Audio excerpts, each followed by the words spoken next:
What's up mga boss? Mouski here from Papa Bird's Toy HQ. So, naalala nyo ba to? Yan, yung pinost ko sa page nung isang araw.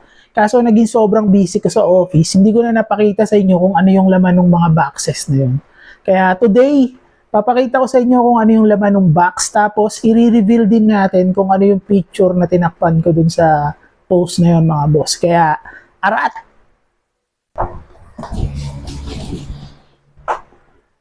So, eto nga yung mga items na dumating nung isang araw. Medyo malaki yung kahon mga boss. Isa-isayin natin kung ano yung laman nito. Actually, nabuksan ko na siya. Ipapakita ko lang sa inyo kung ano yung laman dito sa loob. Alright? So, tara, simulan na natin. Ibababa ko lang muna para mailapag natin dito yung mga items sa lamesa. Pero ayan, sobrang laki ng kahon mga boss. Sa Papa Beard Toys HQ, lahat ng toys, abot ng budget mo. Silip kayo sa FB, meron ding Shopee. Pili ka lang kahit saan panalo. Sa Wallbid, wag ka patumpik-tumpik. Minsan piso lang. So eto na nga mga boss, nailabas na natin yung laman ng kahon na yon. So grabe, napakagaganda ng mga figure. Matutuwa yung mga Batman collector na to sa susunod na live selling natin.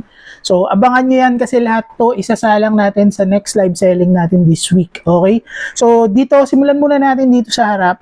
Mga resin figure to mga boss ha. Gawa siya ng Monogram Masterworks. Ayan. May konti tayong Marvel.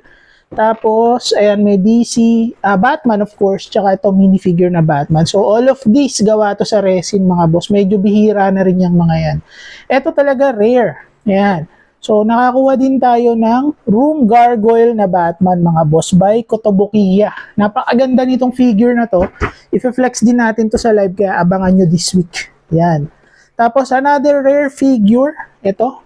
Batman by Kiya Asamiya. Ayan mga bossing. So, flex din natin to sa live. Isasalang din natin. Kaya abangan nyo rin yan. Napakagandang figure.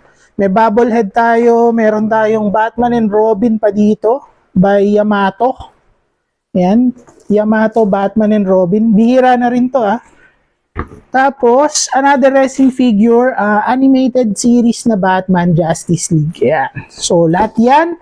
Abangan nyo sa live selling natin this week mga bossing. Tapos, katulad ng pinangako ko kanina, i-reveal natin kung ano yung figure na tinakpan ko dun sa posting. Pero kailangan ko munang tanggalin tong mga to kasi medyo malaki rin yung figure para maipatong natin dito. Okay? So, let's go! Okay, so eto na mga boss, tinanggal ko na yung items kanina tapos nilabas ko tong rotating base para mas ma-showcase natin yung next item na ipapakita ko sa inyo. So, grand reveal na tayo mga boss. Papakita ko na sa inyo kung anong item yung tinakpan ko dun sa posting. Ready na ba kayo? Kunin ko na. Eto na mga boss. Iyan. So, nakakuha tayo ng DC Direct All-Star Batman and Robin statue mga boss. Gawa siya sa resin.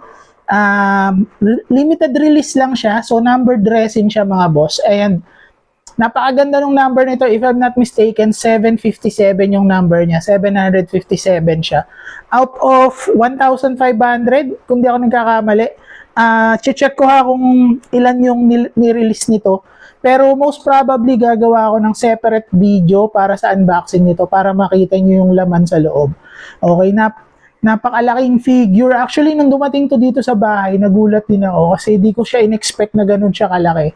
So, gawa tayo ng unboxing video soon bago mag-live para ma-flex ko sa inyo yung laman nito sa loob. Pero pakita ko lang sa inyo yung authenticity card. Ayan, so Certificate of Authenticity, ayan, All-Star Batman and Robin by DC Direct. Number 757 of 1,300 lang pala. So yun, sorry. Sabi ko kanina 1,500. So, mas konti pala yung ginawa. 1,300 pieces lang mga boss. So, yan. Abangan nyo to sa next live selling natin kasi isasalang din natin to sa next live natin.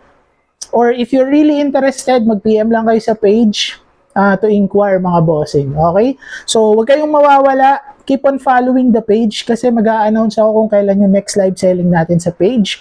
Kaya, see you soon mga boss. Kita-kits, okay? Arat! Sa Papa Beard Toys HQ.